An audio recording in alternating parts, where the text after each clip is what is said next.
For centuries, humans have viewed this organ as the epicenter of their most intense, life-altering emotions. It fills our poetry and dominates our art, serving as the universal symbol for romantic love. From a biological perspective, the heart lacks the neural capacity to feel anything at all.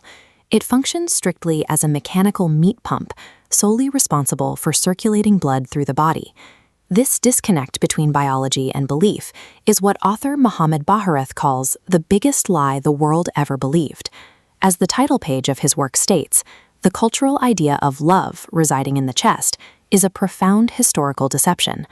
The true architect of romantic attraction sits far removed from the chest, encased in the isolated fortress of the skull. The human brain is the one pulling the strings. Romantic love operates as a potent, temporary chemical state, specifically engineered by the nervous system to shut down rational thought and prioritize impulse. The process begins with pheromones. These invisible chemical signals travel through the air, bypassing conscious logic to strike the brain's hypothalamus directly. Once detected, these signals trigger raw physical attraction, effectively turning the body into an irrational machine following a predetermined biological script.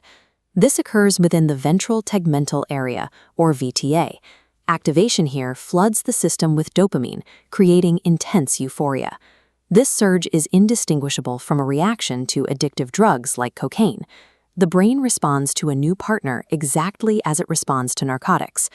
A 2017 study from the University of Adelaide, cited here in the text, identifies 19 distinct signs that link romantic fixation directly to clinical addiction. Science confirms that during this initial phase, the brain exists in a state of clinical intoxication. This intoxication explains why people in love consistently ignore glaring red flags and make choices that seem completely irrational to outside observers. The culprit is oxytocin. By clouding the brain's critical thinking centers, this chemical artificially boosts trust and creates a sense of safety where none may exist. This chemical blindness is a survival mechanism. Evolution suppresses the rational mind to ensure that individuals prioritize long-term pair bonding and reproduction over objective judgment. However, these chemical levels eventually drop. When a relationship ends, the brain's supply of dopamine and oxytocin is abruptly severed. This page describes the reaction of the nucleus accumbens to that loss. When the chemical flow stops, this region triggers deep panic and physical pain, resulting in a state of literal clinical withdrawal. Heartbreak constitutes a severe neurological trauma. The distress felt after a breakup mirrors the physical agony of an addict going cold turkey.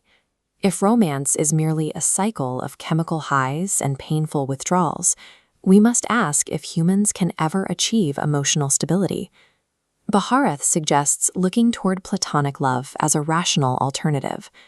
Unlike romantic addiction, these bonds are built on intellectual and spiritual alignment rather than volatile chemical impulses. True stability requires moving away from reflexive biological rewards. It demands a form of connection that the brain's dopamine spikes cannot manipulate. The text identifies the only love immune to these biological fluctuations as divine love. Because it is directed toward a permanent, unchanging source, it remains outside the reach of our neurochemistry. This spiritual focus acts as a counterweight to our biology. It replaces the frantic, addictive energy of romance with a steady, rational baseline of peace. Remembering this reframes the physical sensations of love. A racing pulse isn't a sign of a soulmate, it's a muscle following a chemical order. Recognizing the brain's chemical deception provides the only path to real agency. We find freedom by choosing spiritual rationality over a biological illusion.